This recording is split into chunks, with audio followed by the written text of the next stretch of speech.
Bienvenidos a Besos de Terciopelo, donde la poesía será la única protagonista. Porque nos acaricia, besando las sensaciones, y cosquillea en la mente para despabilarla, para despertar tus límites y enfrentar tus miedos, para avivar el fuego que cada uno lleva por dentro.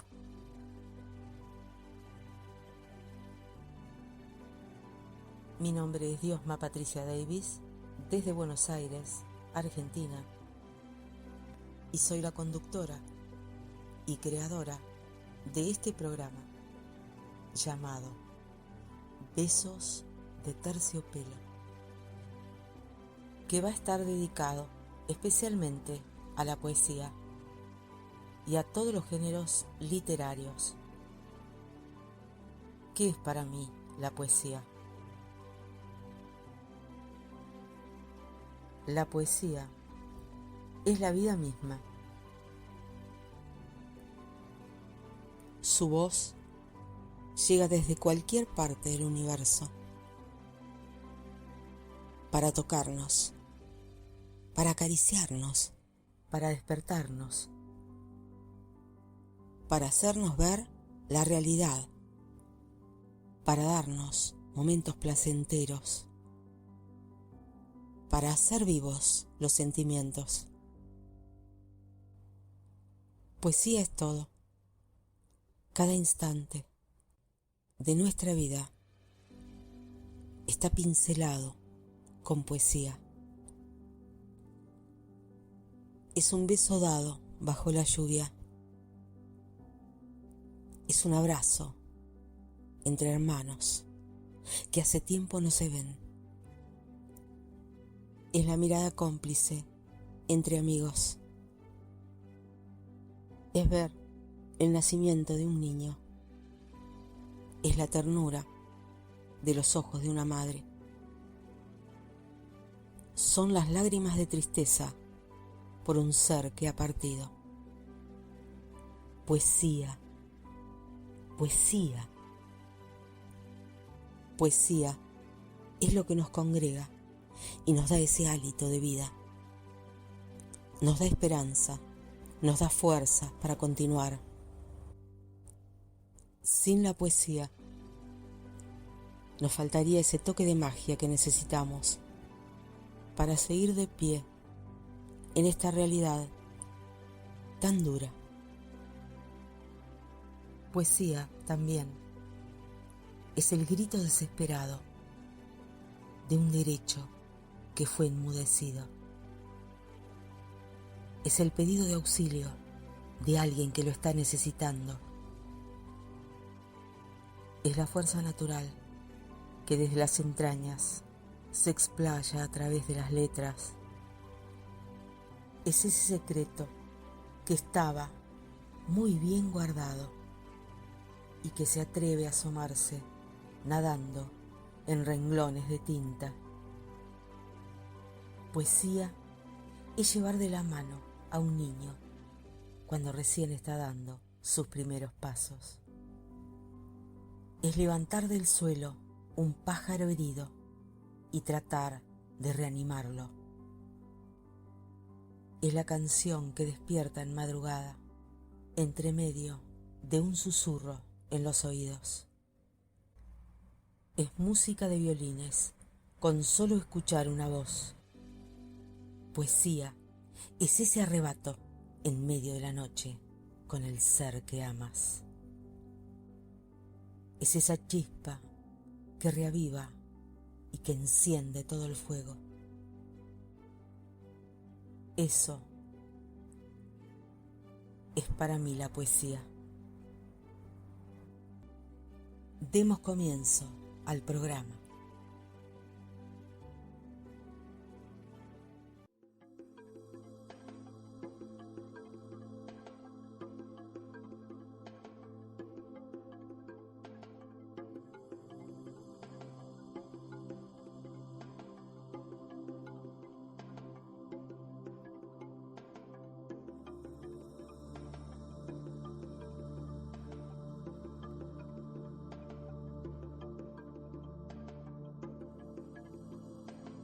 y llegamos al programa número 33. El número 33 es un número muy especial, es un número que tiene mucha simbología, representa el ángel. Compone las vibraciones del número 3 y aparece 2 veces amplificando y magnificando sus influencias. El número 3 se relaciona con los atributos de la expresión, los principios de espontaneidad, pensamiento amplio, estímulo, asistencia, talento, habilidades, autoexpresión, comunicación y manifestación de la belleza. Resuena con las energías de los maestros ascendidos. Los maestros ascendidos están siempre alrededor, asistiendo, y están ayudando a encontrar paz, claridad y amor en el interior nuestro. Nos ayudan a enfocarnos en la chispa divina y ayudan a manifestar nuestros deseos.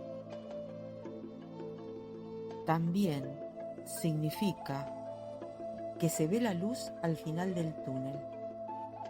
Cuando soñamos o vemos el número 33 y estamos pasando por momentos difíciles, es un mensaje de ánimo del universo. Los ángeles están tratando de animarnos y la ayuda está en camino. Quieren que sepamos que los días de angustia están a punto de pasar y que siempre llegará esa luz al final del túnel. Hermoso significado del número 33. Y así, con esta simbología tan bonita, comenzamos el programa.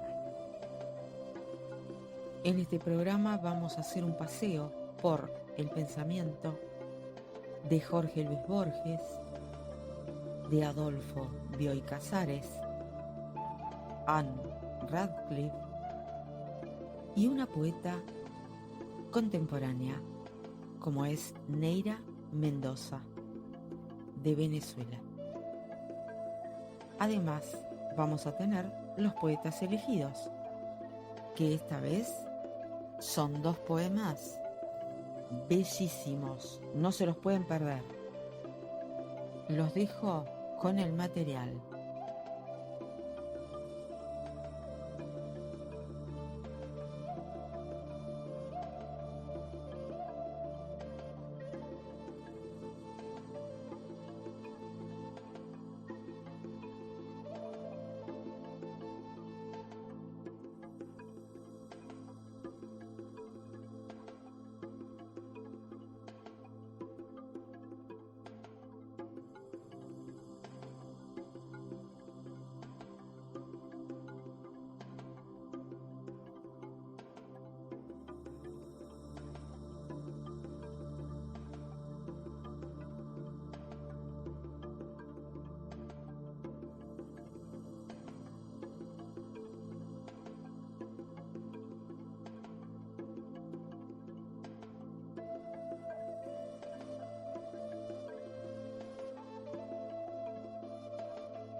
La diferencia entre el sueño y la fantasía es que los sueños son imágenes, pensamientos o sensaciones que ocurren en nuestra mente mientras dormimos, mientras que la fantasía es una forma de pensar o imaginar cosas que no existen en la realidad o que no son posibles.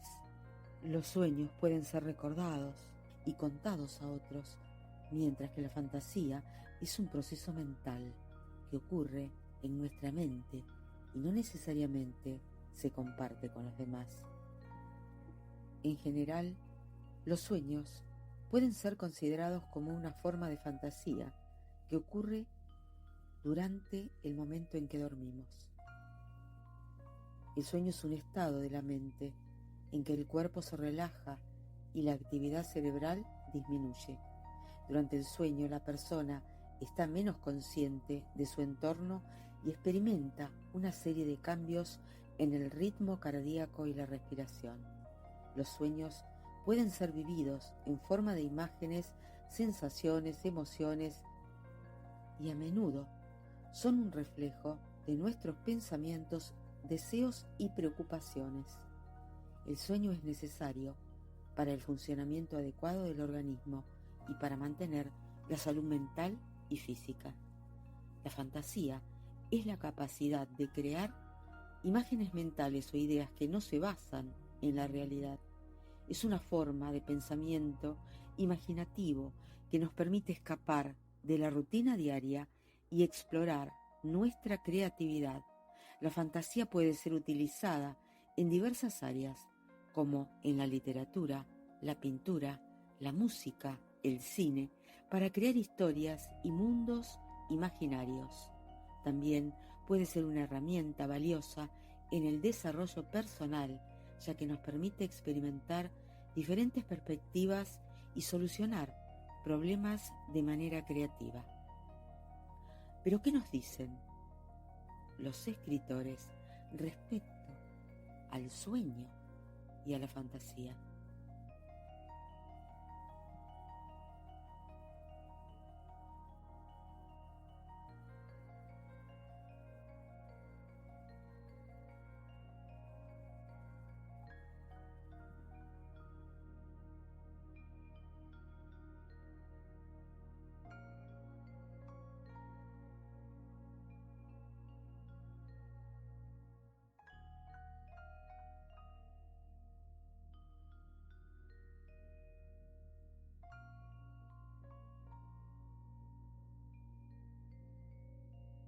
Señoras, señores, los sueños son el género, la pesadilla la especie. Estuve releyendo estos días libros de psicología. Me sentí singularmente defraudado por esa lectura, ya que en todos ellos se hablaba sobre todo de los instrumentos de los sueños o de los temas de los sueños. Voy a poder justificar esta palabra más adelante. Y no se hablaba, lo que yo hubiera deseado, sobre lo asombroso, sobre lo extraño del hecho de este soñar. Así, por ejemplo, en un libro de psicología que yo aprecio mucho, The Mind of Man, de Gustav Spiller, en ese libro se decía que los sueños corresponden al plano más bajo de la actividad mental. Yo tengo para mí que es un error. Y luego se hablaba de las incoherencias, de lo inconexo, de las fábulas de los sueños. Y aquí voy a recordar a Groussac, que tiene un admirable estudio, ojalá yo pudiera recordarlo y repetirlo aquí, titulado Entre sueños. Y Groussac, al final de ese estudio, que está en el viaje intelectual, creo que en el segundo volumen, dice que es asombroso el hecho de que cada mañana nos despertemos cuerdos o relativamente cuerdos, digamos, después de haber pasado por esa zona de sombra, por esos laberintos de los sueños. Pues bien, el examen de los sueños ofrece una dificultad especial, y es el hecho de que no podemos examinar los sueños directamente. Examinamos simplemente, o podemos hablar de la memoria de los sueños, y posiblemente la memoria de los sueños no corresponda directamente a los sueños. Un gran escritor del siglo XVII, Sir Thomas Browne, creía que nuestra memoria de los sueños es más pobre que la espléndida realidad.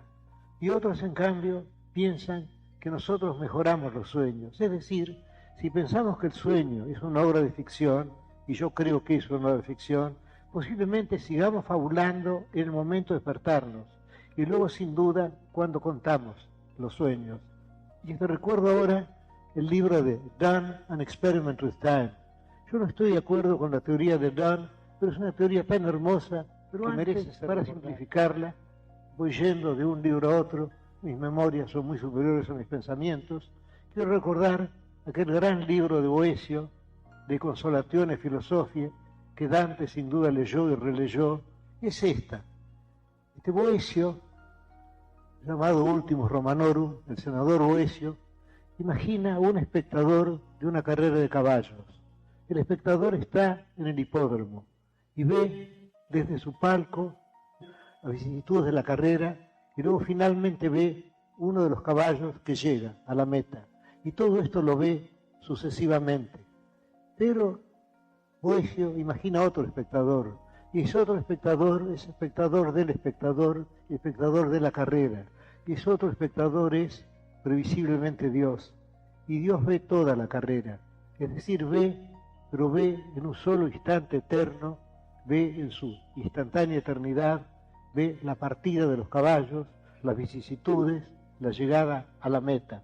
Todo esto lo ve de un solo vistazo. Y de igual modo que ve esto, Dios ve toda la historia universal. Y así Boecio salva las dos nociones, la idea de libre albedrío y la idea de providencia.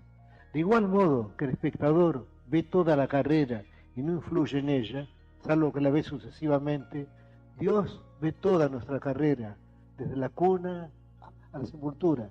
Pero no influye en lo que hacemos, pero nosotros obramos libremente, pero Dios ya sabe en este momento, digamos, cuál será nuestro destino final. Y Dios ve así la historia universal, lo que antecede a la historia universal, lo que sucede a la historia universal, ve todo y ve todo eso en un solo espléndido, vertiginoso instante que es la eternidad. Ahora bien, Donne es un escritor inglés de este siglo que ha escrito un libro con el magnífico título, no conozco un título más interesante, que An Experiment with Time, un experimento con el tiempo. Y en ese libro, no estoy de acuerdo con su tesis, pero merece ser referida por lo hermosa que es, en ese libro Donne imagina que cada uno de nosotros posee una suerte de modesta eternidad personal. Esa modesta eternidad la poseemos cada noche. Es decir, esta noche dormiremos, esta noche soñaremos, y soñaremos, digamos, hoy es miércoles, soñaremos con el miércoles y con el día siguiente, con el jueves, quizá con el viernes, quizá con el martes. Es decir, a cada hombre le está dado durante el sueño una pequeña eternidad personal que le permite ver el pasado cercano y el porvenir cercano. Ahora, todo esto, el soñador lo ve en un solo vistazo, de igual modo que Dios, desde su vasta eternidad, ve todo lo que sucede al despertar. Al despertar sucede que como estamos acostumbrados a la vida sucesiva, damos una forma narrativa a nuestro sueño, pero nuestro sueño ha sido múltiple y ha sido simultáneo. Vamos a tomar un ejemplo muy sencillo. Vamos a suponer que yo sueño con un hombre, simplemente la imagen de un hombre. Se trata de un sueño muy pobre. Y luego inmediatamente después la imagen de un árbol. Pues bien, al despertarme, yo puedo dar una complejidad a ese sueño tan sencillo, una complejidad que no le pertenece. Yo puedo pensar, por ejemplo, que he soñado en un hombre que se convierte en este árbol. Es decir, que ya estoy fabulando, yo estoy cambiando de las cosas. En fin, no sabemos exactamente qué sucede durante los sueños. No es imposible que durante los sueños estemos en el cielo, estemos en el infierno. Quizás seamos alguien que es lo que Shakespeare llamó the thing I am, la cosa que soy. Quizás seamos la cosa que soy, quizás seamos los otros, quizás seamos la divinidad. Pero todo eso se olvida al despertar. Por eso los sueños ofrecen esa dificultad. El hecho de que no podemos examinar directamente un sueño. solo podemos examinar su memoria, su pobre memoria.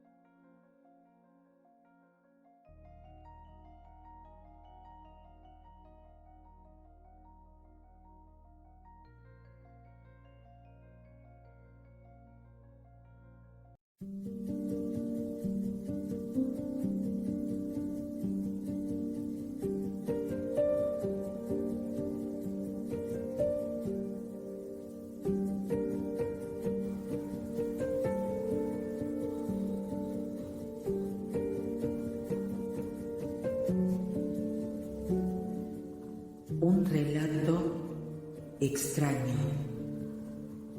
Neira Mendoza. Esa noche, ella entró a su habitación. Estaba segura de haber dejado su pasado atrás.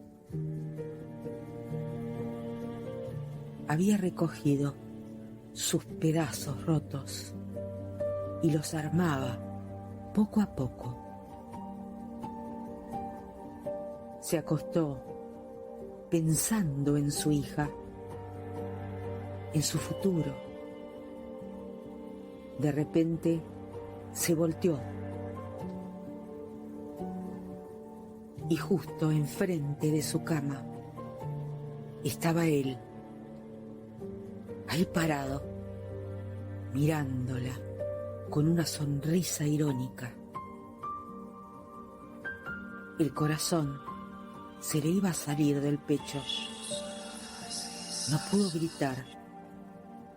Por un momento se quedó inmóvil, mientras él la veía con esos ojos de fuego, de muerte. Ella reaccionó y salió corriendo al cuarto donde dormían su madre y su hija.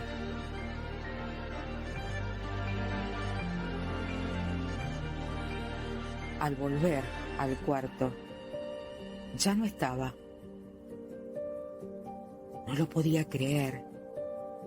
Él nunca había entrado en persona a ese cuarto. ¿Cómo pudo suceder? Desde ese día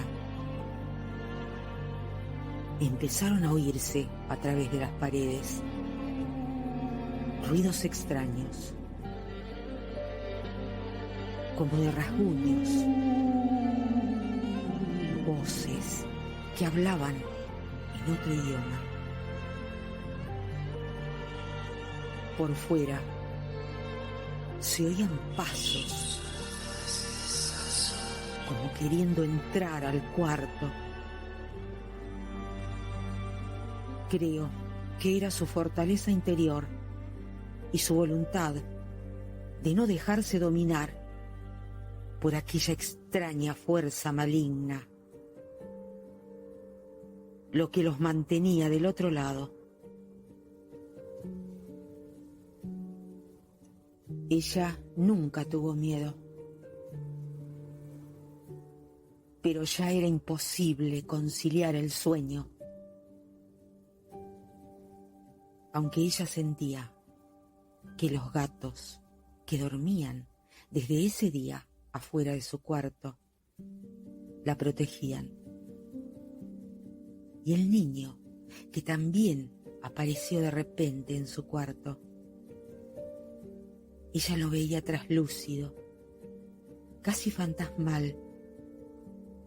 No tenía rostro definido, pero era como un ángel, tan real, tan tranquilo, caminando por todas partes. Se jugaba con ella, cambiándole las cosas de sitio y siempre le avisaba de los peligros. Pero un día ella se quedó dormida. La venció tanto insomnio. Esa noche alguien la tomó por la espalda y le tapó la boca. Ella no podía moverse. Sentía que le faltaba el aliento. Las uñas se clavaban en sus brazos. Su espalda se hizo pesada y el aliento de aquel ser extraño olía a azufre, a carne podrida. Ella solo pensaba que era el fin, que aquella noche acabaría todo.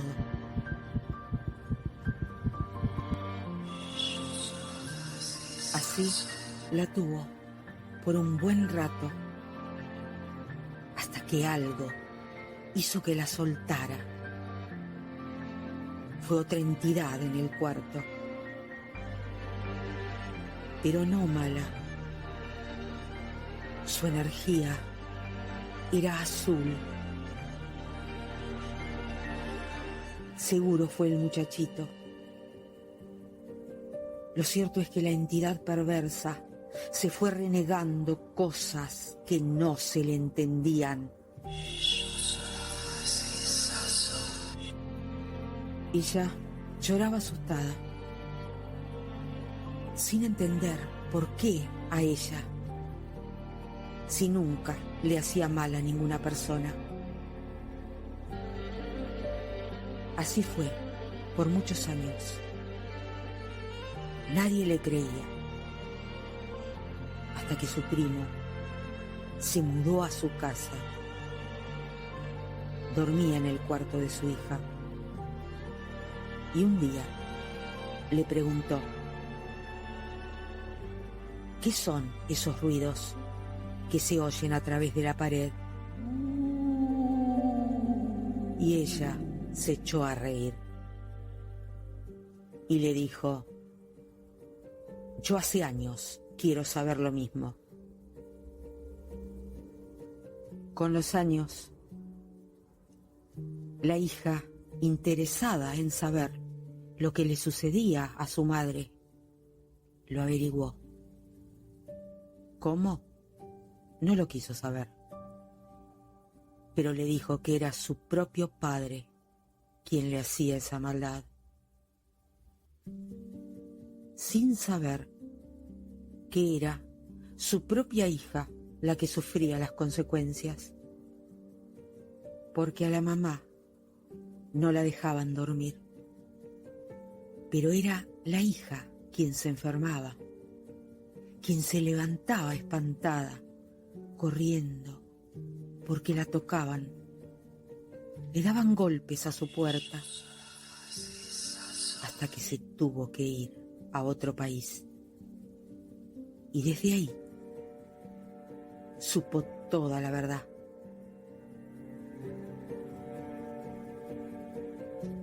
Con el correr del tiempo, el muchachito ya no solo moraba en su cuarto, ya andaba tranquilo por toda la casa. Y era mi angelito, quien también lo veía. Jugaban y se reían. Los ruidos nunca cesaron, pero eran más llevaderos con el muchachito en casa. Un día, ella escuchó que el muchachito, por primera vez, le habló. Le dijo: abuela, nena. Ese mismo día, su hija le habló por teléfono y ella le dijo: hija, ¿estás embarazada? Y la hija le dijo: no. Al día siguiente le habló la hija de nuevo para decirle que sí, estaba en estado. Ella le dijo: yo lo sabía. Y será varón. El muchachito me lo dijo. El día que nació el nieto, el muchachito no apareció más. Y su hija le dijo: él ya está aquí esperándote. Un año después, ella se reunió con su hija y conoció el rostro de ese muchachito que la protegía y que la volvió a salvar el día que ella quiso lanzarse por la ventana, abrumada por la depresión que la invadió desde el día que su madre murió.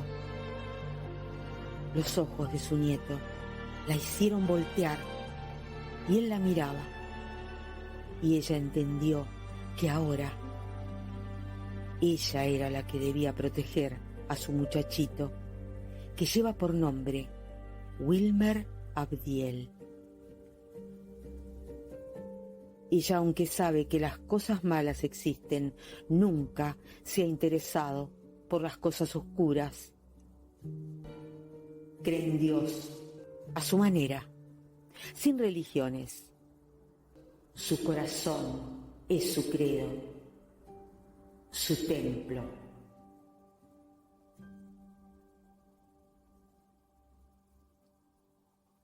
Neira Mendoza, Venezuela.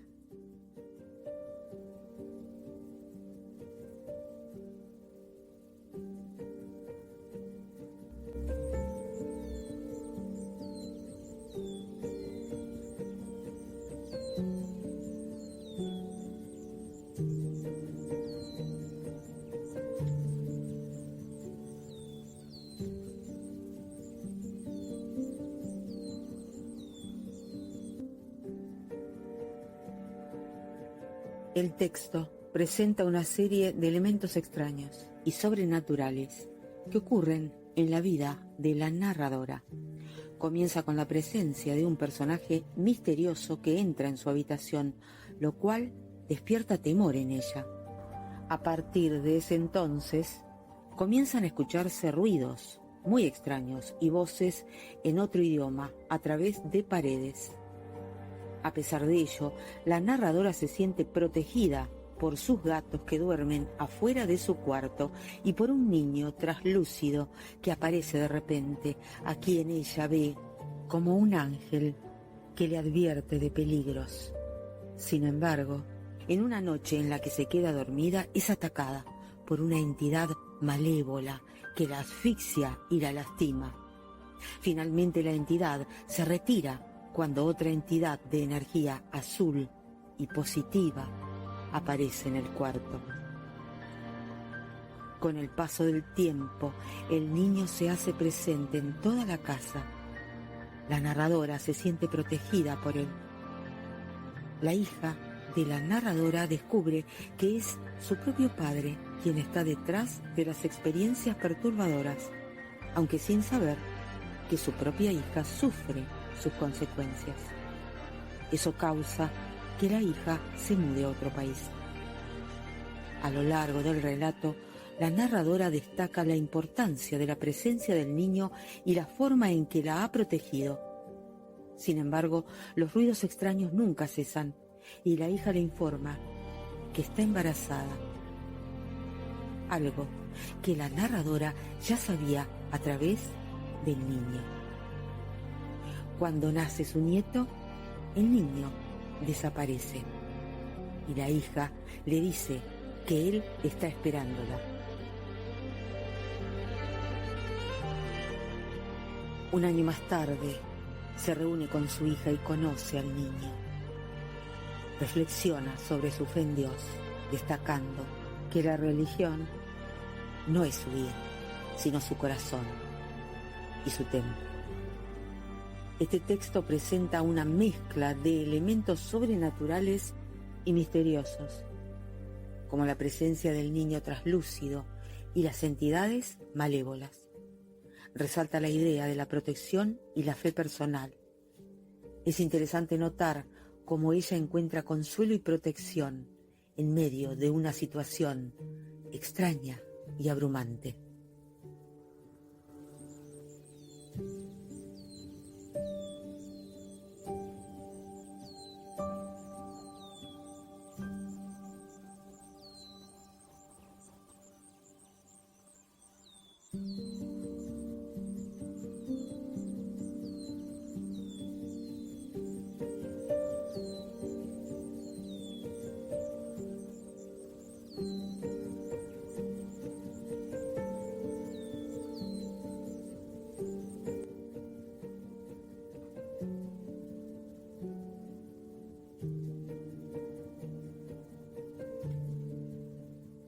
Neira Mendoza es oriunda de Maracay, que es una ciudad venezolana, capital del estado de Aragua y del municipio Girardot. Se encuentra ubicada en la región central de Venezuela, al pie de la cordillera de la costa. Está a 109 kilómetros al suroeste de la ciudad de Caracas. La ciudad es apodada frecuentemente como Ciudad Jardín. Neira Mendoza, apodada Neira Emociones Humanas, es de Venezuela, es escritora contemporánea. Su versar es magnífico, con un lenguaje actual, fresco, atrayente y sobre todas las cosas pleno de sentimientos hacia la familia, hacia el amor, hacia la vida misma. Es conductora del programa radial titulado Despertando Emociones, con su subtítulo Prohibido no emocionarse, por RAO, Radio Alfa Omega de México, que se emite los martes a las 8 horas Centro de México, donde nos trae muy bella poesía, relatos, muy buena música y algo más.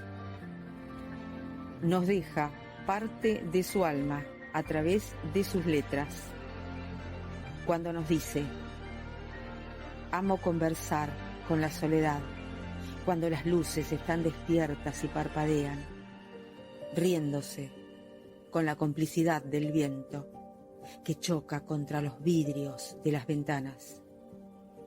Amo mirar la oscuridad a través de mi búho fluorescente, ese que silente observa y escucha el lamento de la rosa ahogada en el vaso de agua que improvisa la quietud diaria de mi existencia. Amo oír el murmullo de mis latidos, como una sinfonía de grillos enamorados de la noche, creyendo en la posibilidad inmaculada del amor. Amo ver la luna, mojar su cara en los charcos que mi corazón le deja a los pensamientos. Amo oír la melodía de una estrella sonámbula dando vueltas alrededor de la luna, como mariposa inquieta arrastrando el polen de oraciones en su equipaje con aleteos libres e inoportunos.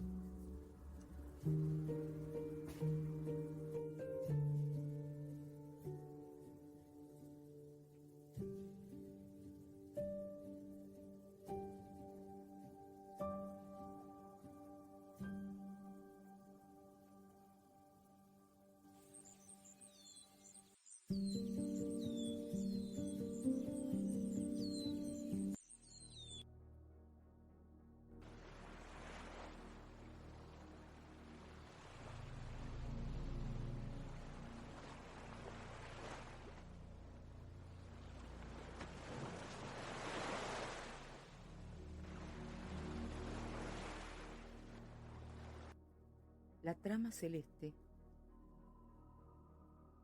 Adolfo Bioy Casares. Fragmentos.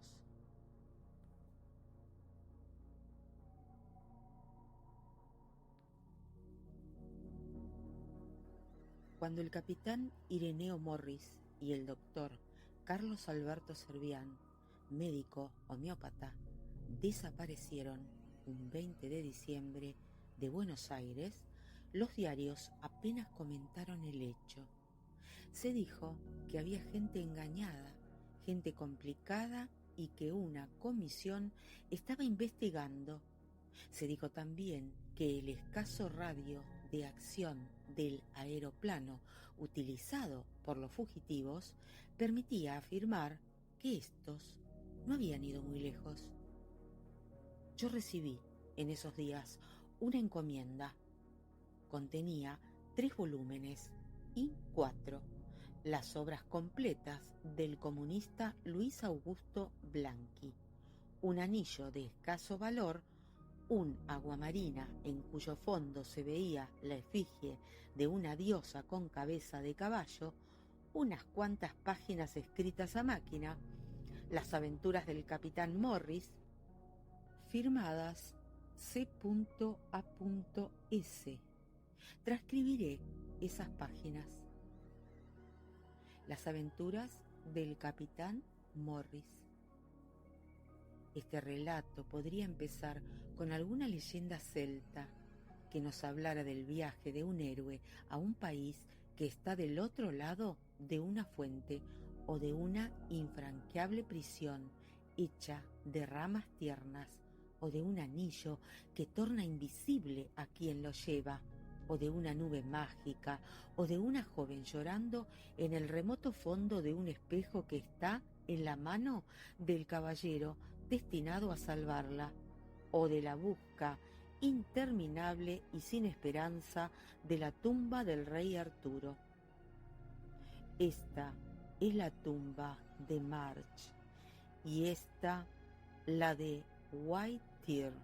Esta es la tumba de Wagan Gleddy-Freyd, pero la tumba de Arturo es desconocida. También podría empezar con la noticia que oí con asombro y con indiferencia de que el tribunal militar acusaba de traición al capitán Morris, o con la negación de la astronomía, o con una teoría de esos movimientos llamados pases, que se emplean para que aparezcan o desaparezcan los espíritus. Sin embargo, yo elegiré un comienzo menos estimulante. Si no lo favorece la magia, lo recomienda el método. Esto no importa un repudio de lo sobrenatural, menos aún el repudio de las alusiones o invocaciones del primer párrafo. Me llamo Carlos Alberto Servián y nací en Rauch. Soy armenio. Hace 8 siglos que mi país no existe, pero deje que un armenio se arrime a su árbol genealógico. Toda su descendencia odiará a los turcos. Una vez armenio, siempre armenio. Somos como una sociedad secreta, como un clan, y dispersos por los continentes, la indefinible sangre, unos ojos, una nariz que se repiten, un modo de comprender y de gozar la tierra, ciertas habilidades, ciertas intrigas, ciertos desarreglos en que nos reconocemos. La apasionada belleza de nuestras mujeres nos unen. Continuó su relato. Llegó la noche fijada para la salida, y Dival no apareció. Él no sabía qué hacer. A las 12:30 resolvió salir. Le pareció inútil mostrar el anillo al centinela que estaba en la puerta de su cuarto. El hombre levantó la bayoneta. Morris mostró el anillo. Salió libremente. Se recostó contra una puerta. A lo lejos, en el fondo del corredor, había visto a un cabo. Después, siguiendo indicaciones de Idival, bajó por una escalera de servicio y llegó a la puerta de calle. Mostró el anillo y salió.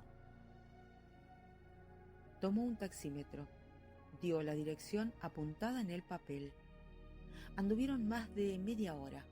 Rodearon por Juan B. Justo y Gaona los talleres del Ferrocarril Oeste y tomaron una calle arbolada hacia el límite de la ciudad. Después de 5 o 6 cuadras, se detuvieron ante una iglesia que emergía copiosa de columnas y de cúpulas, entre las casas bajas del barrio Blanca en la noche. Creyó que había un error. Miró el número en el papel. Era el de la iglesia. ¿Debías esperar afuera o adentro?, interrogué. El detalle no le incumbía. Entró. No vio a nadie. Le pregunté cómo era la iglesia. Igual a todas, contestó. Después supe que estuvo un rato junto a una fuente con peces, en la que caían 3 chorros de agua. Apareció un cura de esos que se visten de hombres, como los del Ejército de Salvación, y le preguntó si buscaba a alguien. Dijo que no. El cura se fue. Al rato volvió a pasar. Estas venidas se repitieron 3 o 4 veces. Aseguró Morris que era admirable la curiosidad del sujeto y que él ya iba a interpelarlo, pero que el otro le preguntó si tenía el anillo del convivio. Finalmente, para lectores acostumbrados a la antigua noción de mundos planetarios y esféricos, los viajes entre Buenos Aires de distintos mundos parecerán increíbles. Se preguntarán por qué los viajeros llegan siempre a Buenos Aires y no a otras regiones, a los mares o a los desiertos. La única respuesta que puedo ofrecer a una cuestión tan ajena a mi incumbencia es que tal vez estos mundos sean como haces de espacios y de tiempos paralelos.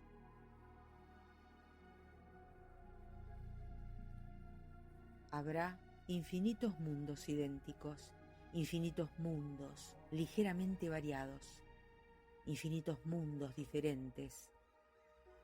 Lo que ahora escribo en este calabozo del fuerte del Toro, lo he escrito y lo escribiré durante la eternidad, en una mesa, en un papel, en un calabozo, enteramente parecidos.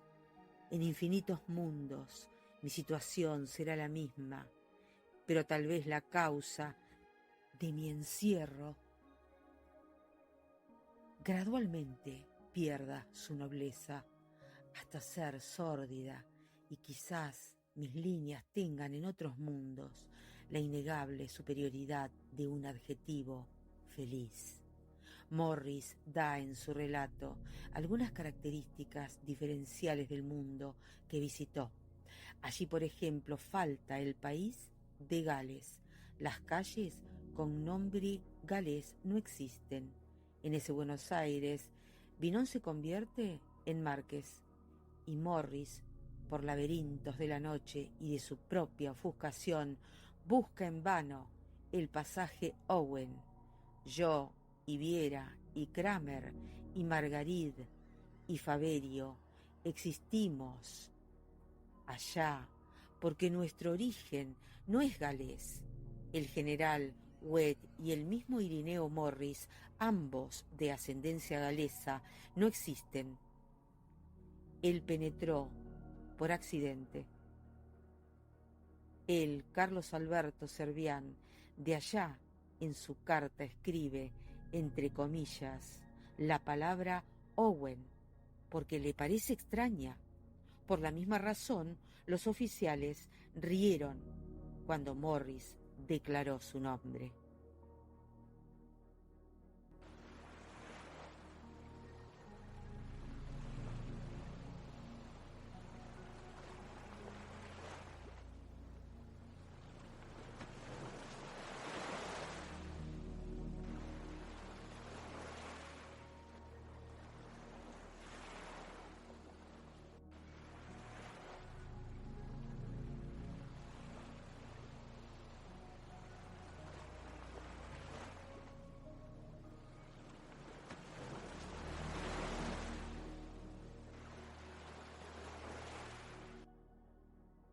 Si nos vienen a la mente las notables maquinarias inventadas por Julio Verne para llegar a lugares inalcanzables como el fondo del mar o la superficie de la luna, vemos que el escritor francés no necesitaba más que armar de valor a sus protagonistas y llevarlos a las entrañas de la tierra con un poco de destreza y una erudición e imaginación memorables.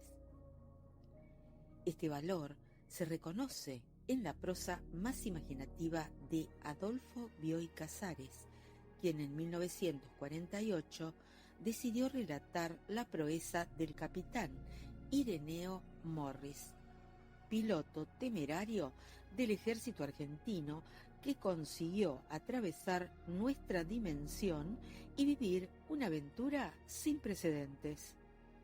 Hecho que se tiene presuntamente noticia gracias a las notas puntuales encomendadas al autor del texto por el doctor Carlos Alberto Servian, homeópata de sólida cultura, que pudo descifrar cuál había sido la entreverada travesía del joven hijo de su profesor y amigo, acusado de traición por un tribunal militar.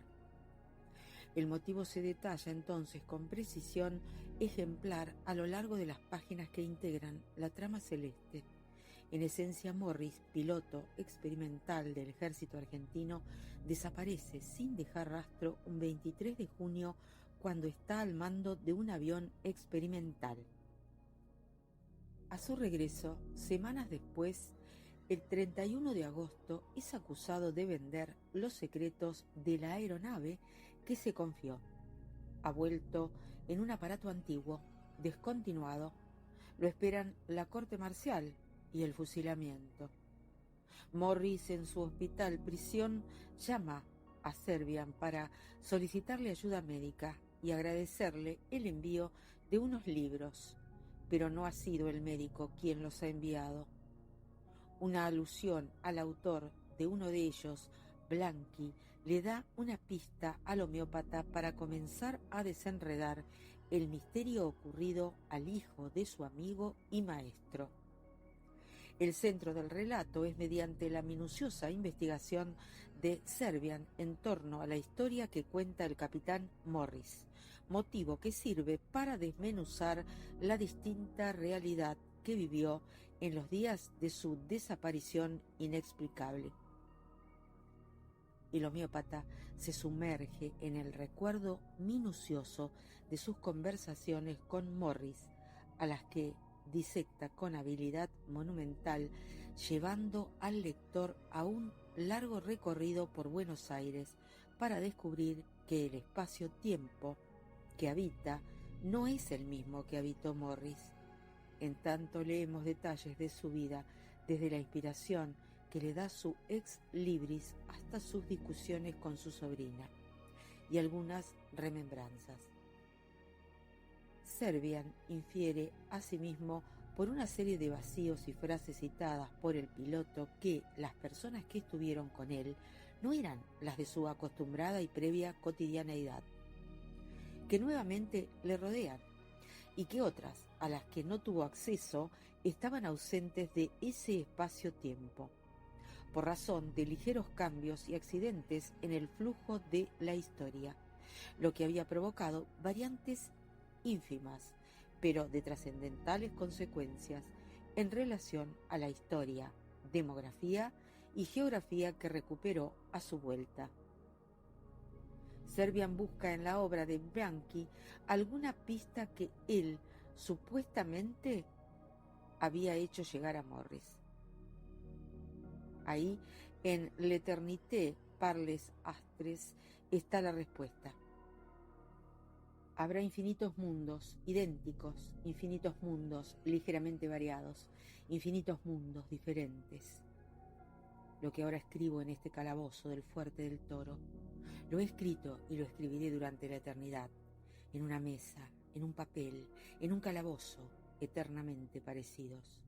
En infinitos mundos mi situación será la misma, pero tal vez la causa de mi encierro gradualmente pierda su nobleza, hasta ser sórdida, y quizás mis líneas tengan en otros mundos la innegable superioridad de un adjetivo feliz. Efectivamente, concluye Servian, Irineo Morris logró una hazaña, hizo un descubrimiento más allá de algunas anécdotas que comentan conjuros, pases mágicos y desapariciones. Atravesó esta dimensión y estuvo en una casi análoga, donde vivió un primer encierro. Declaraba que perdió la conciencia al probar la resistencia de su aparato con una serie de acrobacias, donde se le acusó en un Buenos Aires paralelo en el espacio y en el tiempo, de su calidad de espía uruguayo. En el hospital, una enfermera amable, Irival, de ascendencia galesa, lo cuidó con afecto. E Ireneo, al paso de los días, la fue enamorando. Con el apoyo de ella consigue escapar y vuelve a su Buenos Aires original al repetir su acrobacia. Como prueba de su aventura, como se explica en La Flor de Coleridge, trae el anillo de Irival, que había sido su pasaporte para contactar a los cómplices que ella había organizado, además de un recado que mandaba el Servian de la otra realidad con los libros para el capitán Morris. Por su parte, Carlos Alberto Servian, perdido en la investigación y en el análisis de hipótesis y hechos en torno a lo acontecido a Morris, se entera que su sobrina lo ha abandonado. Esto le produce una crisis sentimental y un vacío insalvable. Toma una decisión, convence a Morris de huir ante el inminente juicio y probable fusilamiento. Irineo acepta, quiere volver a Irival. Servian deja todo. Arman entonces un escape análogo al que salvó a Morris en su regreso. Cómplices amigos de Servian ayudan a que el plan se ponga en marcha. El epílogo de la historia es previsible. Se desconoce el improbable éxito de la huida, aunque lo logran. Cabe considerar que la probabilidad de que alcanzaran a llegar al destino deseado es mínima. Ante el número propiamente infinito de mundos semejantes, como afirma el texto citado por Bianchi, su destino es impredecible. Concluye la narración el autor comentando, no obstante, el avistamiento de otros Morris en el Brasil y en Uruguay. Todos ellos habían partido aquel 23 de junio. Llegaron a diferentes lugares y no todos tenían el mismo conocido carácter ni comportamiento de Irineo Morris. Más allá de Bianchi, el autor mira hacia Cicerón y cita sus primeras academias. Según Demócrito, hay una infinidad de mundos, entre los cuales algunos son no tan solo parecidos, sino perfectamente iguales. Bioy Casares logró esta historia que al momento de publicarla en su tercera edición, en un recuento estricto de su trabajo, afirmó: por astucia nos mofamos de los groseros errores de la vanidad, pero con secreta simpatía reconocemos en ellos el anhelo común a todos los hombres de probar que somos reales. Descubro así que requiero bastantes azulejos para enumerar mis cuentos, más de 100. En la considerable serie, este librito ocupa un lugar de relativa importancia. A los cuentos que lo precedieron no les cabe otra justificación que la puramente autobiográfica de haber constituido una serie de curso de aprendizaje del autor a costa, Dios me perdone, de los lectores. De la trama en adelante no eludiré la responsabilidad. El volumen de Bioy Casares, tras más de 70 años de publicado, tuvo nuevas ediciones, a la par de otras de sus obras que bien vale incluir en el acervo de sus libros atesorables.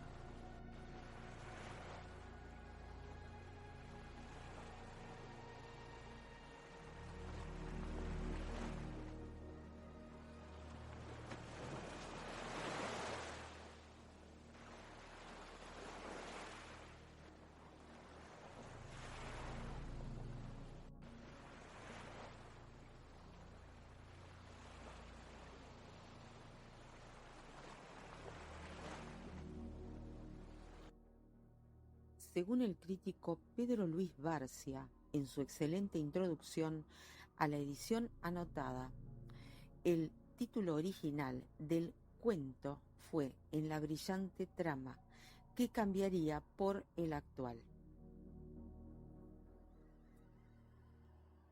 La nominación final tiene un sentido general y otros propios del relato concreto.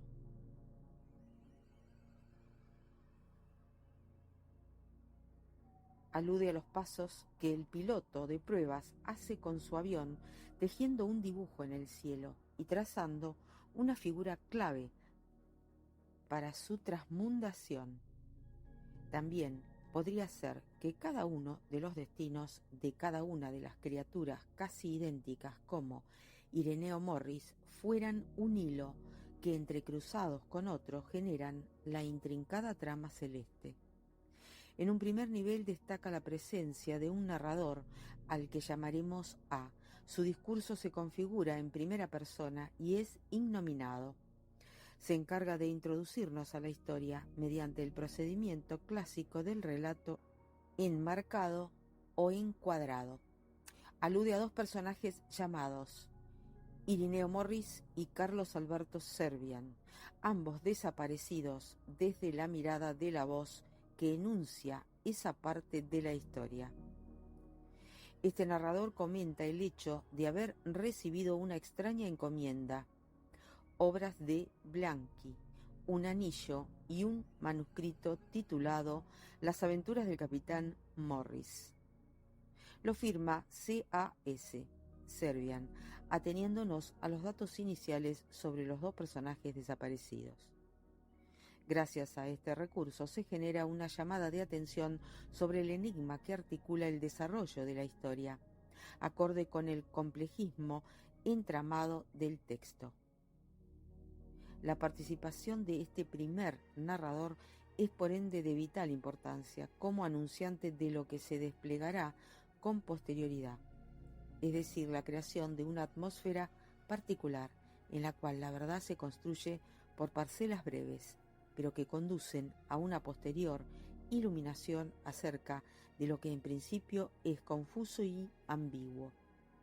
En segundo término aparece un narrador al que llamaremos B. Este es quien soporta realmente el peso del discurso.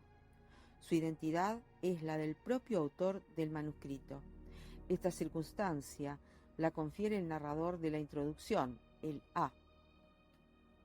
Un margen considerable de credibilidad, en tanto no es él quien cuenta directamente la historia en sí, sino B, que no es otro que Servian. Será este entonces el responsable de todo aquello que se revelará en torno de Morris y su extraña peripecia.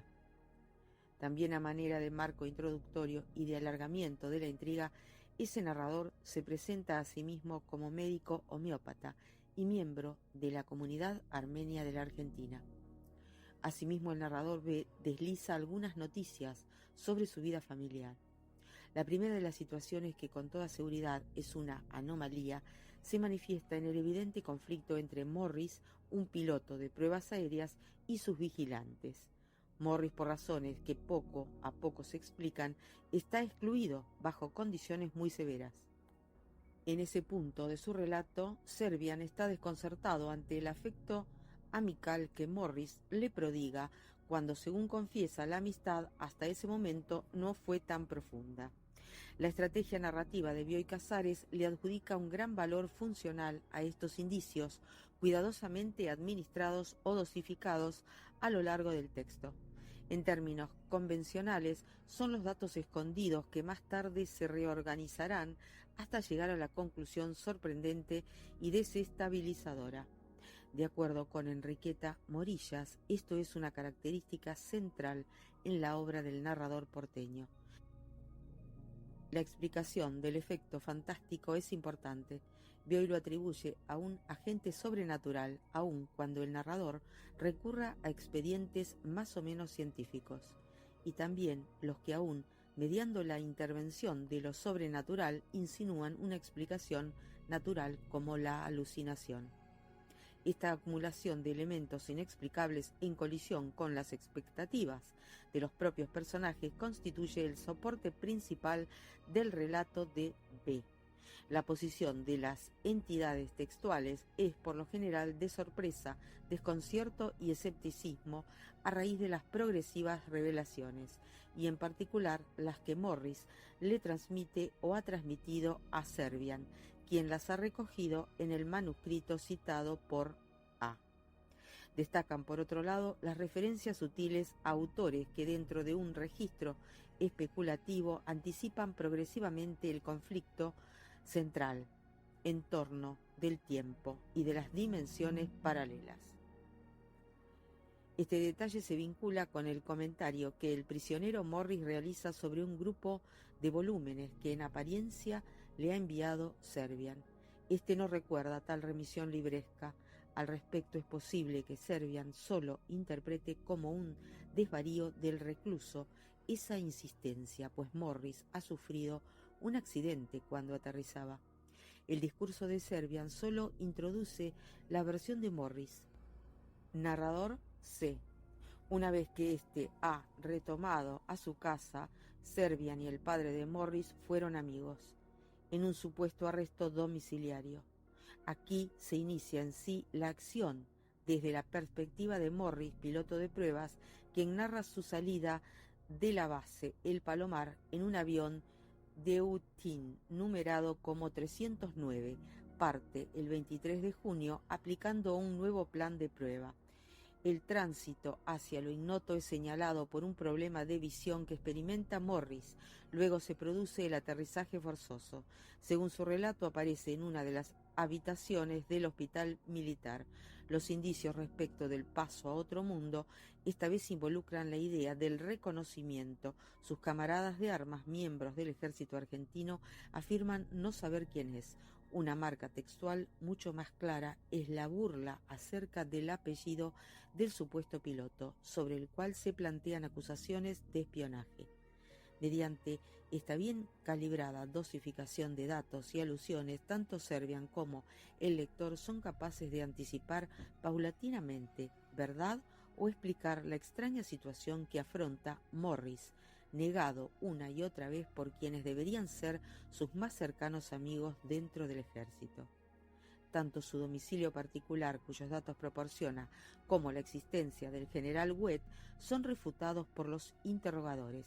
De acuerdo con Morris, todo tiene los perfiles de una rara confabulación. Otra cumbre de intensidad se yergue cuando la enfermera que lo atiende, llamada Irival, le cuenta que nunca se llevó a cabo una prueba aérea en el Palomar, al menos ese día. Este testimonio se alterna con diálogos en estilo directo inscritos dentro del núcleo narrativo constituido por el relato de B, es decir, Servian. Un segundo giro dentro del relato doblemente enmarcado del citado por Servian es la breve salida de Morris del hospital. Facilitado por las enigmáticas gestiones de la enfermera, el piloto sale del encierro gracias a un anillo.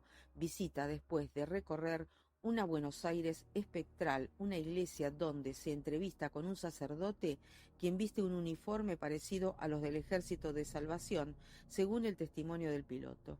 Ese viaje nocturno será decisivo dentro del complejo plan narrativo para echar luces sobre la negación de identidad que atormenta a Morris. El diálogo con el cura es ambiguo, pleno de pistas y al mismo tiempo confuso. Luego, esa sensación de que el personaje está en el lugar equivocado se acrecienta dramáticamente con su traslado a la casa, donde en apariencia reside. En ella encuentra a quien había sido inquilino de su padre 15 años antes. Es obvio que al principio Morris concluye que no lo ha reconocido, pero el dato escondido ya apunta en otra dirección. En ese Buenos Aires, Morris no existe. Así es que cuando el personaje decide buscar a Servian, que en su universo vive en el pasaje Owen. Sin embargo, en la otra Buenos Aires, tal vía es inexistente. En los diálogos que de algún modo cierran la participación de Morris, sobresalen otros episodios como la nueva prueba aérea que gestiona Irival para el confundido prisionero. Es un plan de fuga, pues ella, que se ha enamorado del piloto, le ha sugerido huir juntos al Uruguay, donde la mujer le dará alcance. También constituyen las primeras especulaciones de Servian sobre qué le ocurrió al militar en esos días.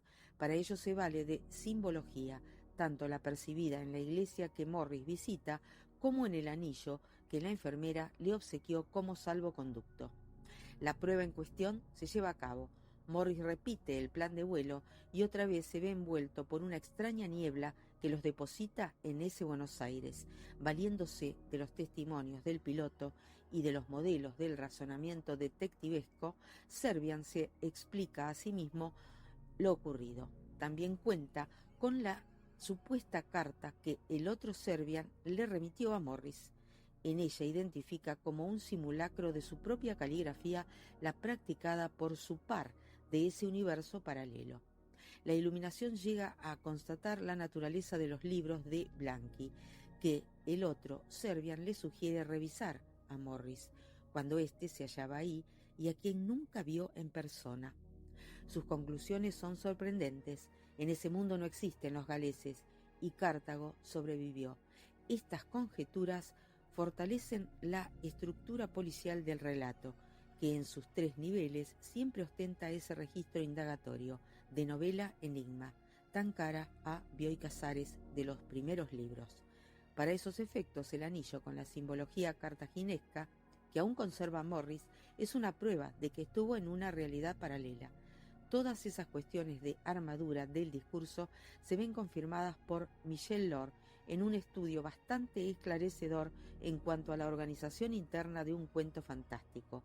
Por lo tanto, el relato fantástico no encuentra simplemente su carácter específico en la inclusión de una o incluso varias macroproposiciones que representan uno o varios acontecimientos extraños, sino en la articulación y en el enmarañamiento de relaciones y conflictos de estos con otras macroproposiciones propiamente narrativas o de transformación, aquellas en las que se relatan los acontecimientos y las acciones de los personajes.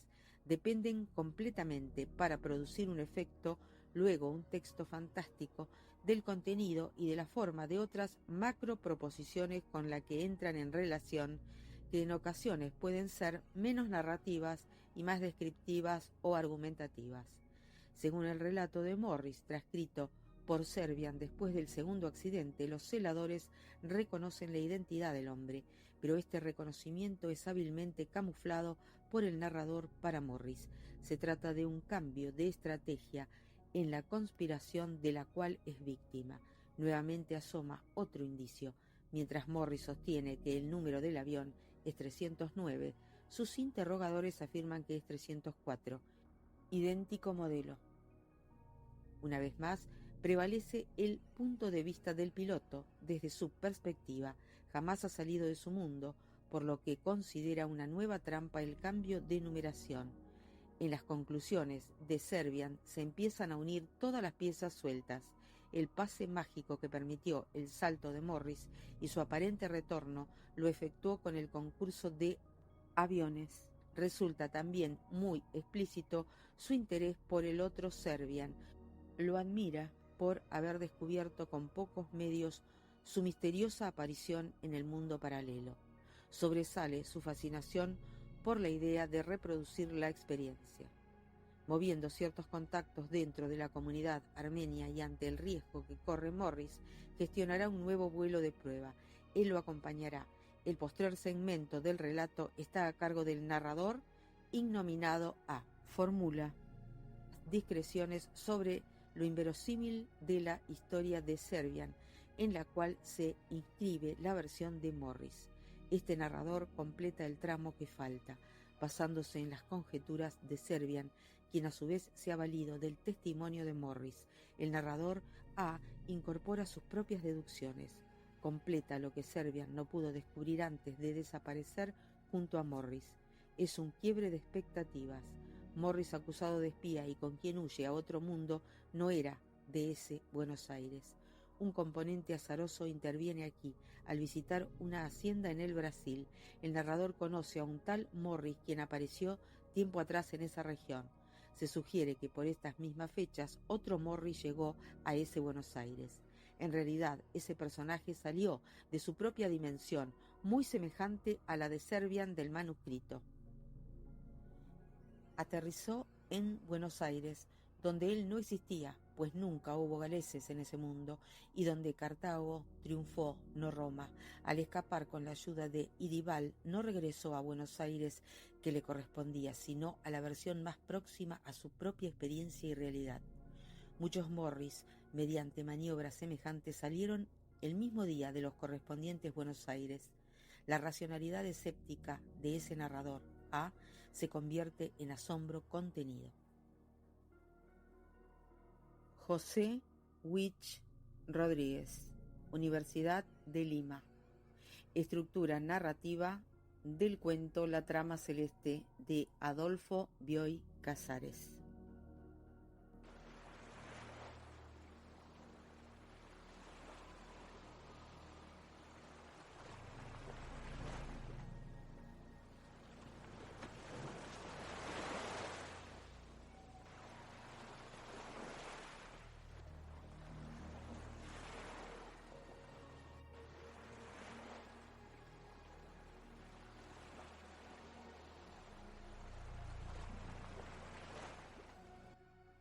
La trama celeste, cabe decir que seguramente es su libro de relatos más logrado y perfecto.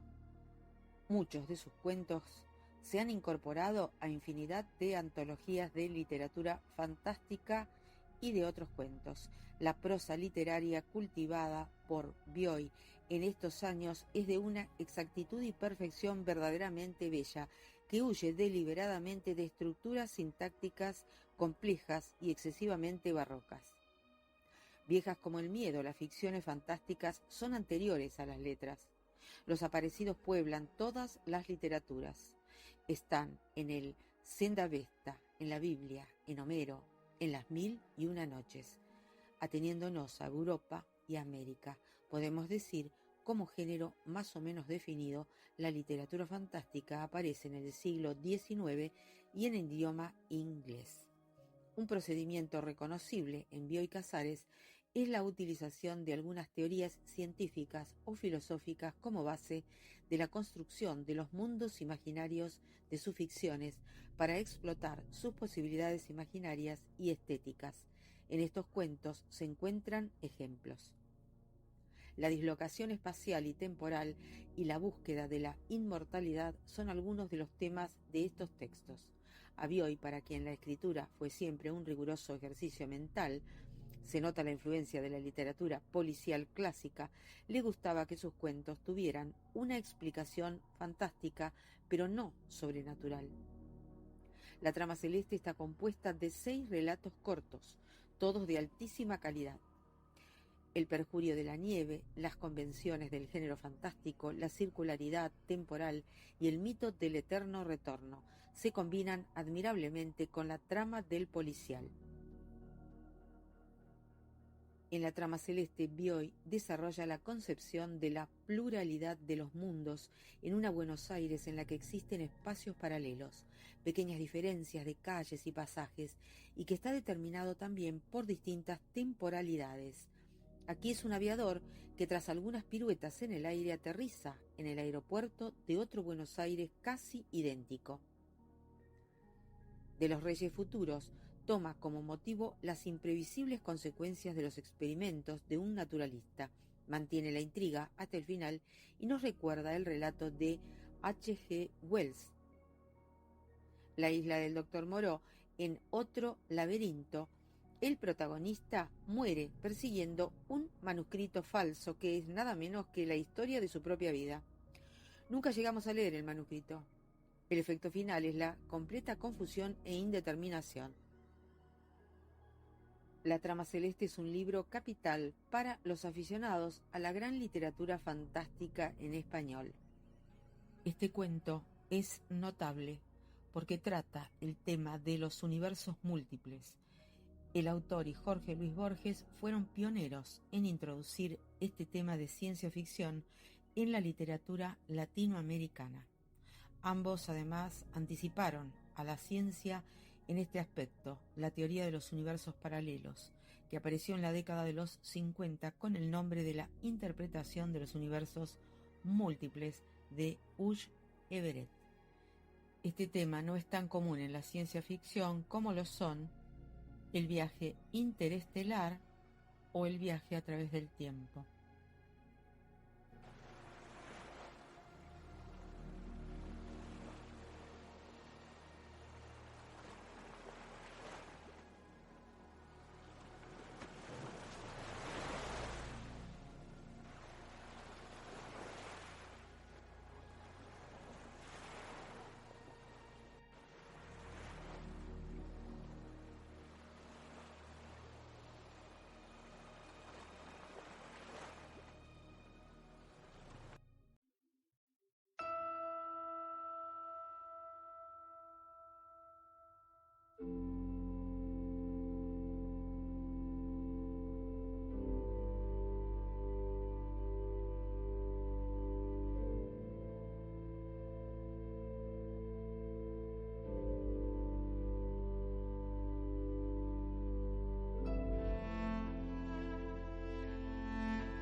El romance del bosque, de Anne Radcliffe.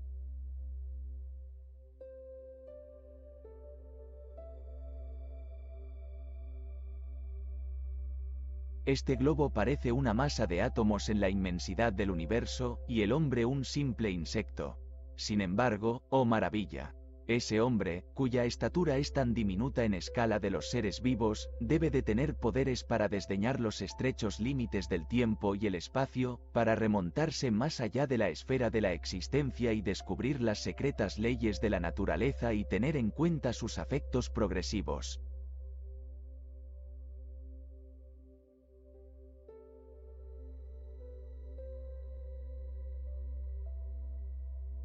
La novela El romance del bosque fue publicada en 1791, dividida en 3 volúmenes. En ella son narradas las desventuras de Adeline, que es una joven que ha vivido toda su vida bajo los atentos cuidados de las monjas y que decide rebelarse ante su inminente destino, que sería tomar los hábitos. Por ello ruega a su padre que la saque de allí y que le permita vivir junto a él. El padre, lejos de sentir cualquier cariño por la chica, la lleva engañada a Adeline a una cabaña en medio del bosque, donde permanece recluida hasta la fortuita llegada de Monsieur Lamotte y su mujer. Los 3 marchan raudos y veloces en carruaje, perseguidos por los hombres del padre de la heroína, hasta que encuentran en su huida una abadía abandonada, donde fijan su morada y adoptan a la pequeña como su propia hija, hasta la inesperada visita del dueño del lugar, el marqués, con una oferta matrimonial. La historia, situada en pleno siglo XVII, nos transporta a los bosques franceses, a los Alpes, e incluso a las costas italianas. Radcliffe entendió perfectamente lo que para Burke era lo sublime. No solo porque se hacen constantes alusiones en los 3 volúmenes a tal idea, sino también por la increíble forma que tiene la autora de provocar que los personajes se sientan perdidos, y al mismo tiempo encuentren la redención que tanto anhelan al observar atentamente el medio que les rodea. Hay un esfuerzo notable en dotar a las descripciones paisajísticas de vida, intentando en todo momento traspasar el papel, con el objetivo de que el lector pueda ver con claridad los Alpes saboyanos, o los árboles mecidos por una brisa que porta melancolía y misterio. En resumen, lo que Radcliffe busca en todo momento, a través de sus logradas descripciones, es que el lector pueda deleitarse ante tal placer estético. Por supuesto, no todo es paisaje o placer estético. También tenemos algunos personajes que cabe la pena analizar. Adeline, la protagonista de este romance, encarna el ideal de mujer radcliffiano. A pesar de provenir de una familia relativamente humilde, lee a los clásicos con deleite, y lo más importante, es que encuentra belleza en ellos. Toca el laúd, sabe escribir poesía y cantar, y por supuesto se mantiene fuerte. El triunfo de la virtud sobre la iniquidad ya supone algo muy grande. Adeline no es débil, pero tiene sus profundas recaídas con momentos de gran desesperación, que consiguen maltratar a fondo su alma, dejándola como un muñeco viejo y ajado. Por otra parte tenemos a Theodore, el pretendiente, que aunque no lo parezca, también refleja mucho de la autora. Theodore sirve a su regimiento, pero la aparición de Adeline en su vida, la amistad, y los gustos y opiniones similares que comparten, le lleva a dejarlo todo por protegerla del marqués, y a enamorarse de ella. Después se descubre lo que hay tras las apariencias, y Ollie aparece un personaje más rico y lleno de matices. Nada está allí explícitamente, hay que reflexionar, y con la reflexión aparecen los mensajes ocultos. Hay mucha imperfección en cada personaje de esta novela y eso es algo que Anne Radcliffe sabe bien, porque la vida real es así. En la vida real no hay villanos ni héroes, hay personas. En la novela hay antagonistas, como es lógico, pero no son malvados sino personas con intereses que los llevan a cometer faltas muy grandes, pecados capitales, y el resultado es la muerte o algo similar. Este es un mensaje en el que Radcliffe pone énfasis en transmitir. Es pesimista y realista a la vez. Pesimista, porque no hay oportunidad para la redención. Realista, porque más allá de las páginas de una novela, la vida es así. Cuando cometes una falta tan grave que dañas a los seres que hay a tu alrededor, no puedes esperar salir indemne, no puedes pretender que todo siga igual. El dolor es el precio a pagar. Lo sublime está en el aire. Los paisajes son de los elementos más logrados de la novela y captan la esencia de cada lugar. Hay gran variedad de escenas en diferentes lugares de Europa, por lo que da la sensación de que el libro avanza bastante rápido. El recurso de poner poemas o fragmentos de obras de diferentes poetas o dramaturgos del siglo XVII y XVIII parece casi necesario en la obra de Radcliffe.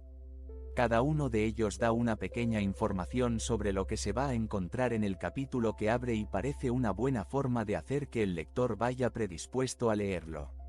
La autora fue una gran seguidora de la obra de Shakespeare y en ello lo demuestra, no cabe duda.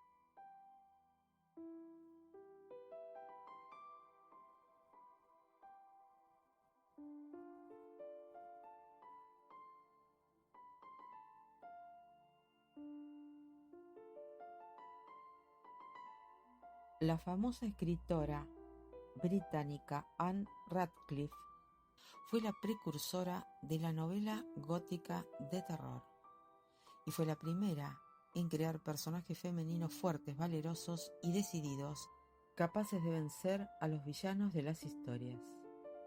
Fue creadora de un estilo literario propio que influenció positivamente en los autores contemporáneos posteriores como Sir Walter Scott o Edgar Allan Poe. Nació el 9 de julio de 1764 y no se sabe mucho sobre su vida, pero sí es conocido que abandonó una prometedora carrera literaria tras el éxito conseguido con sus 5 novelas publicadas en vida. Radcliffe, consumida por la melancolía tras la pérdida de sus padres y a causa de la enfermedad degenerativa que sufría su esposo, dejó la pluma y se retiró del mundo.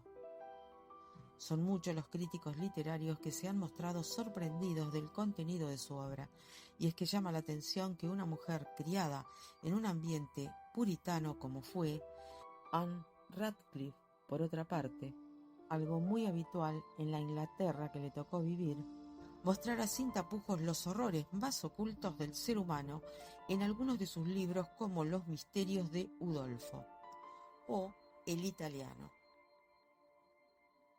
Anne Radcliffe hizo uso de una técnica literaria personal para describir los elementos de aire sobrenatural que se describen en sus novelas. Tras su muerte, la escritora adquirió cierta notoriedad en el mundo de la literatura gótica y acabó convirtiéndose en la autora más popular del género, ganando la admiración de numerosos lectores. Los críticos literarios de la época la bautizaron como la poderosa hechicera o la Shakespeare de los escritores románticos. Su popularidad siguió manteniéndose durante el siglo XIX y el interés por su obra reapareció a principios del siglo XXI con la publicación de varias biografías sobre la autora. Se sabe que nació en Holborn, un céntrico barrio de Londres. Era hija de un comerciante que se trasladó a la ciudad de Bath para regenerar una tienda de porcelana, y allí, a pesar de que su familia sentía pasión por la cultura, la educación de la joven se redujo a recibir ciertas nociones de arte y algunas de música. En 1787 se casó con un joven periodista llamado William Radcliffe, que era copropietario y director del periódico vespertino English Chronicle. Al parecer, el matrimonio fue muy feliz y William, conocedor de la afición de su esposa por la lectura, enseguida la animó a escribir. Tras su matrimonio, se convirtió en una mujer muy celosa de su vida privada y curiosamente dejó de escribir a los 32 años, cuando sus cuotas de popularidad se encontraban en lo más alto. De hecho, se especuló mucho sobre el motivo real por el cual Anne Radcliffe dejó es entonces su afición por la escritura y se dedicó a una vida solitaria y recluida. Apenas salía de su casa y nunca visitó los países que fueron el escenario de sus novelas. En realidad, sus únicos viajes al extranjero fueron a Holanda y Alemania, y los hizo después de haber escrito la mayoría de sus novelas. Anne narró aquellos dos viajes en una obra publicada en 1795, a la que tituló A Journey Made in Summer of 1794, un viaje realizado en el verano de 1794. Así, aunque dejó de publicar novelas muy pronto, Anne siguió escribiendo poesía y una novela, Gastón de Blondeville, que sería publicada de manera póstuma. Hacia la primera mitad del siglo XVIII, la literatura gótica causaba furor entre los lectores y Anne Radcliffe saboreó el éxito desde sus primeras publicaciones, a pesar que Los castillos de Atrin y Un romance siciliano, sus dos primeras novelas, se publicaron de forma anónima. Anne describe con maravillosa precisión castillos en ruinas, puertas misteriosas y espectros terroríficos que pueblan todas y cada una de las páginas de sus libros. Estos escenarios oníricos son el tenebroso preámbulo de la violencia sin límites que van a sufrir las jóvenes y bellas doncellas que protagonizan sus novelas. Su tercera novela, una historia que transcurre en Francia en el siglo XVII, es titulada El romance del bosque y la escribió en 1791. Consolidó definitivamente a Anne como una escritora de éxito. Aunque sería Los misterios de Udolfo en 1794, la que acabó por convertirla en la escritora más popular de Inglaterra. Tras dejar la pluma, permaneció 26 años retirada del mundo junto a su esposo y su perro. El aislamiento llegó a tal extremo que mucha gente rumoreaba que la autora se había vuelto loca, pero Anne no había dejado de escribir. Tras su muerte, el 7 de febrero de 1823, posiblemente a causa de una neumonía, se descubrió un libro suyo titulado Lo sobrenatural en la poesía, en el que la autora afirmaba que su objetivo a la hora de incluir escenas de terror en sus obras había sido, sobre todo, estimular la imaginación de sus lectores.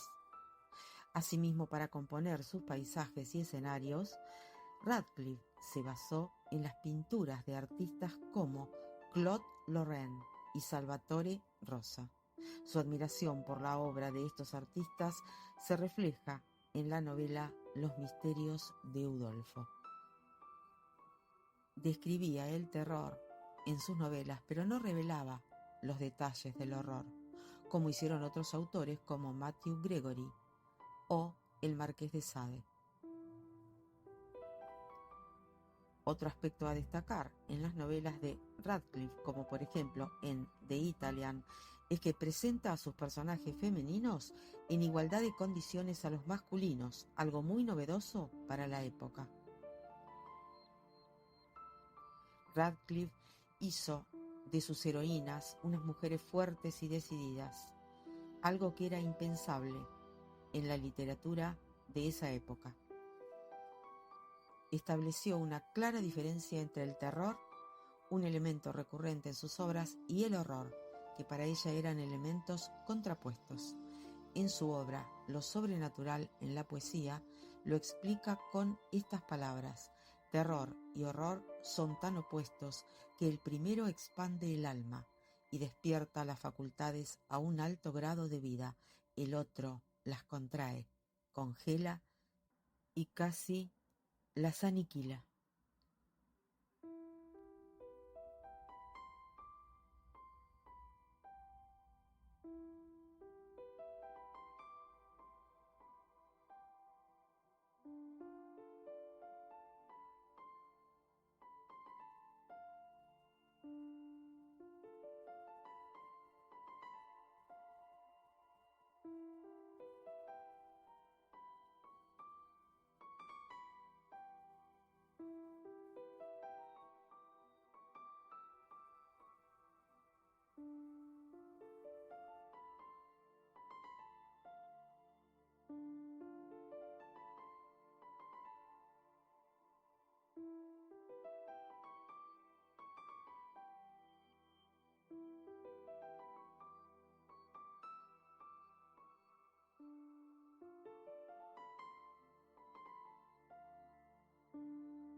Las fuentes consultadas para realizar este programa número 33 son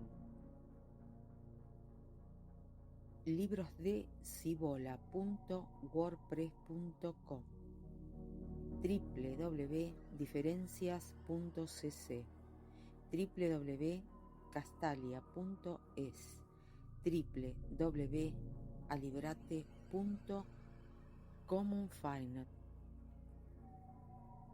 literatura.fandom.com, www.magicasruinas.com, www.cervantesvirtual.com, www.epdlp.com, www.elresumen.com, historianationalgeographic.com.es, ellibrófago.blogspot.com,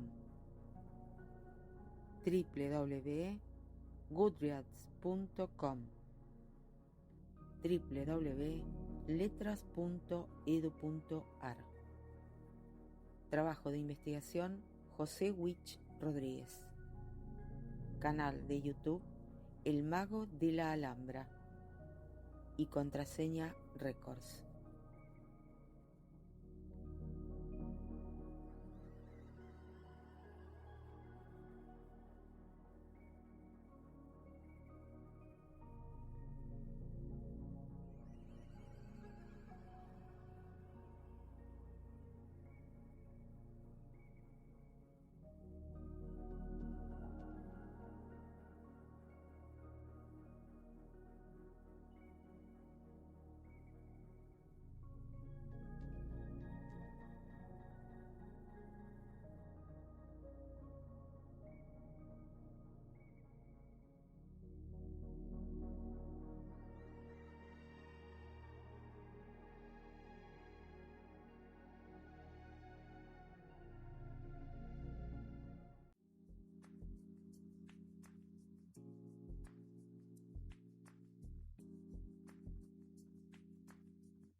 Hoy en la sección de poetas elegidos, donde elijo 2 poemas de poetas que publiquen en el grupo Escribiré Poesía para Ti, de Iván Cosme. Elegí 2 poemas preciosos, uno más lindo que otro. El primer poema se titula Besos. Es un maravilloso poema romántico, evocador de otras épocas, nostálgico, de aquellos besos de verdaderos amores que pasaron por nuestra vida y que continuamente seguiremos buscando, quizás en otros besos más nuevos, pero con esa misma entrega y verdad, y sentiremos que son los mismos.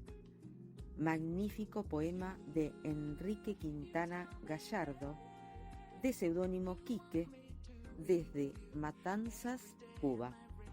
Felicitaciones. El siguiente poema es bellísimo. Pertenece a la poeta Nelly Fajardo de Venezuela y está titulado Amar. Ella nos habla de la entrega absoluta del ser cuando ama de verdad. Dice que es sentirse en un refugio y a la vez estar atrapado en una cárcel del amor por propia voluntad. La autora expresa la búsqueda de lo sublime y eterno a través del amor y compara el amor con la majestuosidad del mar que se expande y abraza la arena por siempre. Una hermosura. Gracias a los 2 poetas por la belleza de sus versos. Y yo ahora los dejo en compañía de esas letras que hablan por sí mismas.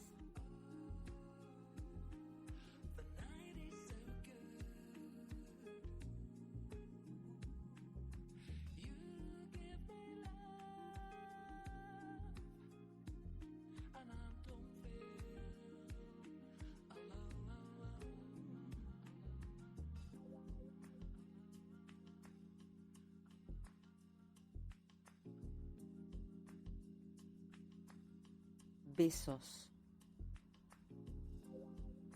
Besos que han quedado rotos, quebrados, en el aire, dormidos. Besos que de nuestros labios ya se han ido, pero dejándonos su agradable sabor. Besos con un ambiente ensoñador. Besos que han partido del ardiente amor. Besos que emanaron de un surtidor de limpia y agradable fuente. Besos consecuentes con nuestra manera de amar. Besos para soñar que aún seguimos besándonos. Besos que siguen encontrándonos en cada aliento, en cada suspiro. Besos que no recrean olvidos, porque son besos de bocas que saben amar. Besos para poder recordar a cada hora, en cada momento. Besos que nos llevarán de nuevo al encuentro de nuestras bocas y de otra manera, diferente y loca, volveremos a podernos besar. Besos. Enrique Quintana Gallardo, seudónimo Quique. Matanzas, Cuba. Derechos reservados de autor. Diosma Patricia Davis, desde Buenos Aires, Ciudad Autónoma de Argentina, en voz y edición.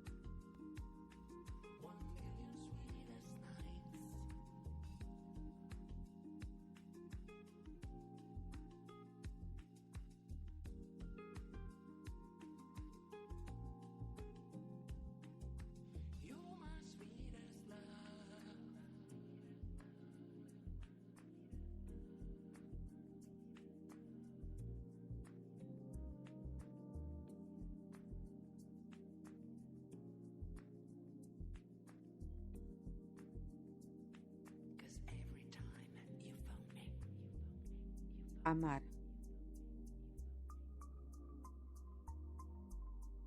Amar es darse por completo a la caricia apetecible del ser amado y bordar hilos de entrañable amor acunado al fuego de un tórrido candor. Amar es llegar a la cúspide de un delirio que nos enaltece el alma, avasalla lo infinito del querer, confinando el corazón en la cárcel del amor.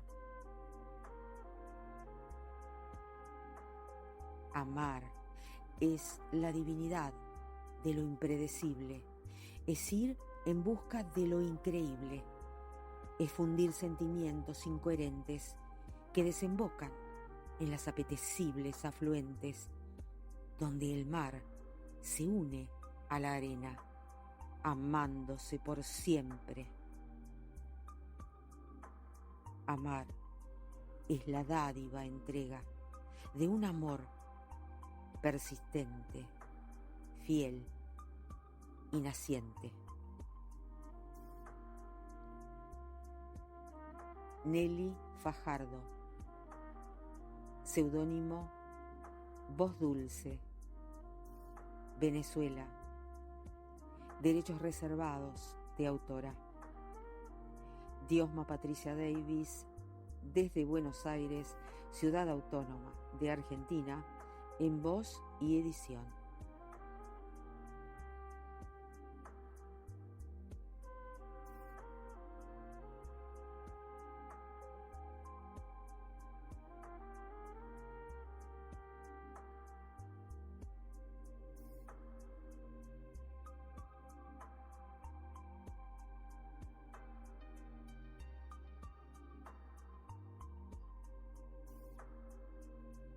Y yo les dejo un poema mío súper cortito.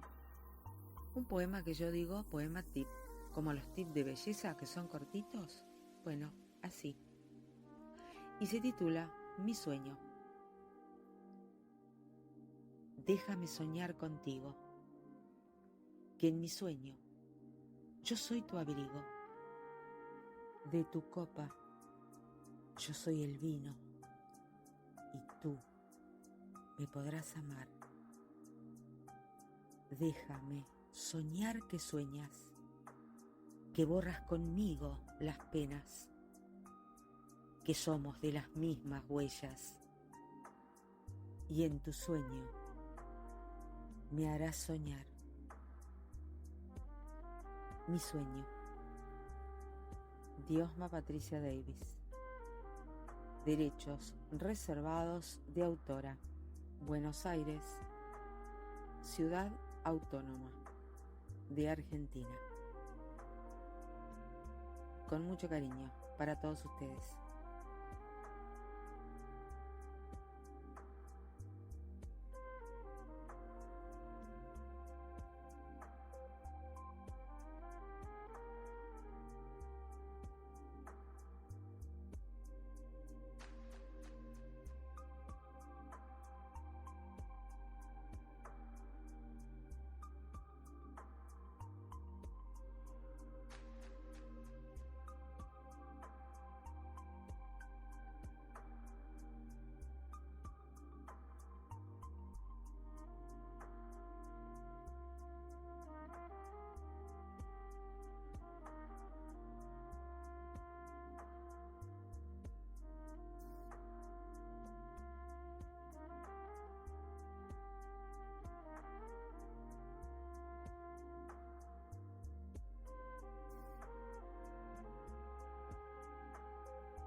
Y así llegamos al final de este programa. Deseo desde mi corazón que les haya agradado. Siempre pongo lo mejor de mí para hacer un trabajo completo y agradable. Y espero que haya logrado mi objetivo.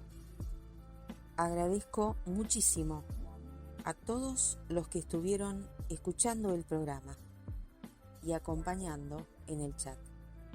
Hasta la próxima semana, donde vamos a seguir conociendo un poco más de la poesía.